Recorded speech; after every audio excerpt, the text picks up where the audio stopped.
I want to talk about cyberbullying to you all. Because as we know, there are YouTubers like Mr. Reb Zion who commit grotesque amounts of cyberbullying and yet speak of it like they know what they're talking about. Now mind you, before you go and say that this is just another anti-Mr. Reb Zion video, which by the way, historically, they've always gotten flagged down, so clearly Jim Prophet is not the problem. Jim Prophet only has less than 300 subscribers compared to Mr. Reb Zion's 30,000, if not more, subscribers, so Jim Prophet cannot be the bully here. That's what people don't seem to comprehend. Bullying is about using your power against somebody weaker than you, whether physically or in some financial respect.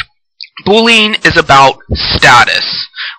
So, regardless of the field we are talking about, if we're talking about a schoolyard bully that pushes you around and punches you and kicks dirt in your eye or whatever, which is a very petty and primitive bullying that you will probably easily get over unless, you know, you're battered within an inch of your life.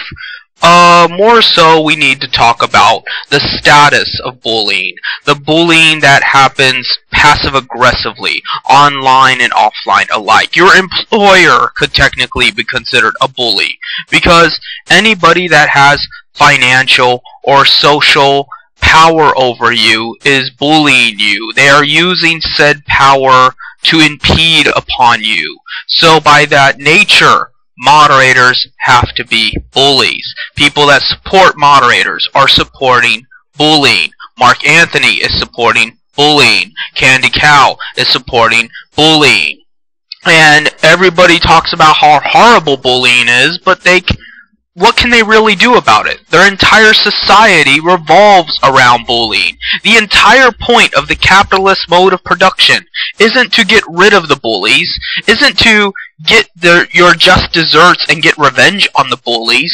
It's about becoming the bully. The ultimate goal is to accumulate wealth and resources, to accumulate social gratification, and to get popular enough to where you become the new bully. There isn't no point in that equation where you actually get rid of the bullies. In fact, there's nothing to say that you even replace the old bullies with the new ones, other than the new ones will eventually live out the old ones who are growing in age. So, at what point do you really want to get rid of the bullying? If you did, you would oppose moderators on the militant level that I do, but you don't. You don't even want to consider the ramifications of moderators, but yet you want to sit there and talk about a subject matter you know absolutely nothing about and disgust me further than if you had just kept your mouth shut and been a reactionary twat, going to work every day and living your meaningless existence until the day you fucking die. I mean, let's look at this objectively. If a moderator has status, people naturally believe what the moderator tells them. That in itself gives them power over the member base, which means anything they do to the member base is in itself bullying, because they are using their leverage, their charisma, their image in order to impede upon somebody inferior to them, somebody who is lower on the totem pole. Doesn't matter if that person is as bad as they claim to be, the fact is they are using their status to hurt this other person. When normally, if the tides have been turned, if they had been on equal ground, they would not have been able to do that. You know, many people are opposed to fighting, but fighting is not bullying. Fighting has the inclination that both people involved are relatively equal. If me and Mr. Reb Zion were to meet on the street, and I were to instigate an attack upon him, and he were to fight back, hence the word, then we would be fighting. On that level, we are equal. We are physically equal. So, understanding that, are we socially equal? Of course not.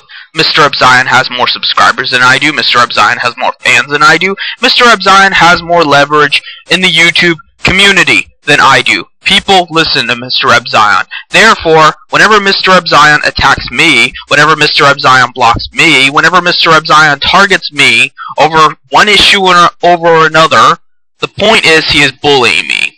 because he has more than I do. And by having more than I do, he has more opportunities to hurt me than I have opportunities to hurt him. And that simple equation seems to elude people. Maybe that's because people are afraid to do math. I know math has always been one of those subjects everybody loathes, but it plays a part in our daily life. Not just on the physical level, but on the metaphorical level. Math is the language of life. And there is a mathematical equation here that because Mr. Rep Zion has 5 to Jim Profit's 1, this results in Mr. Rep Zion being the antagonist. This results in Mr. Rep Zion being the bully. This does not necessarily mean Mr. Rep Zion is the only bully. It does not necessarily mean he is the most fearsome bully. But he is a bully. And all moderators are bullies to varying degrees. And other people just aren't getting that. When I talk about moderators to people, it goes one ear and out the other. They just want to believe that I'm butthurt about getting banned, but they do not want to understand the ramifications of being banned. It isn't simply because I can't post on that board anymore.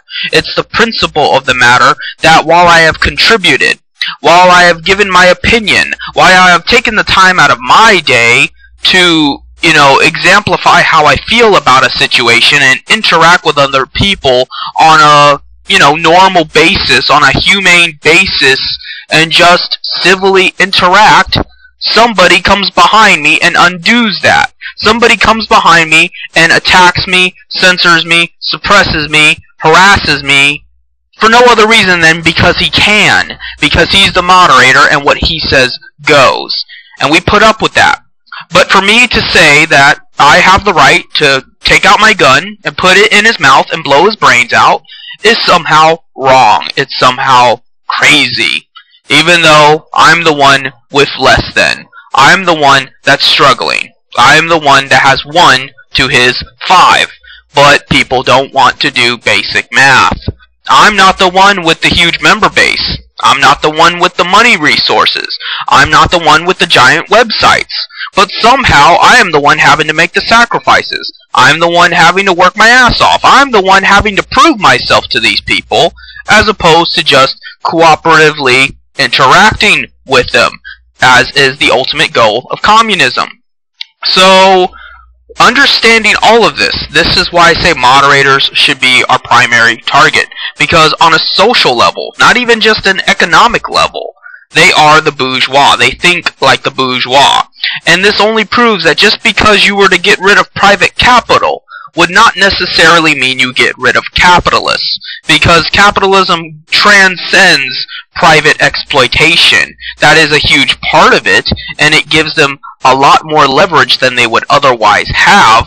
But even without capitalism, there can still be class hierarchy. Even without capitalism, there can still be exploitation. There can still be abuse. There can still be bullying. And we need to recognize these facts. A lot of the arguments against Vladimir Lenin were not that he was counter-revolutionary, were not that he somehow mass-executed people that were communists. It was the fact that he was not going far enough, that he was focusing entirely upon private capital and not on the system itself, not on the mentality itself of the bourgeois, and I am in agreement with that. Leninism did an amazing job of combating private capital, but it did not do a very good job of combating capitalists. And understanding that, we have to ask ourselves, what can we do to combat our bullies? What can we do to defend ourselves against our attackers in whatever way that manifests? And nobody wants to talk about that. Everybody makes it out like you're the bad guy if you talk about it, but this affects you, doesn't just affect me. And everybody wants to ignore it.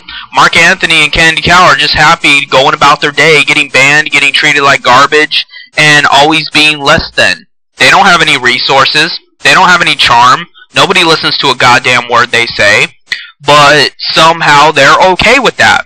Because they have convinced themselves that by just listening to their bullies, by listening to their oppressors, by taking their abuse with a smile on their face and their ass cheeks wide open, that it's somehow better than.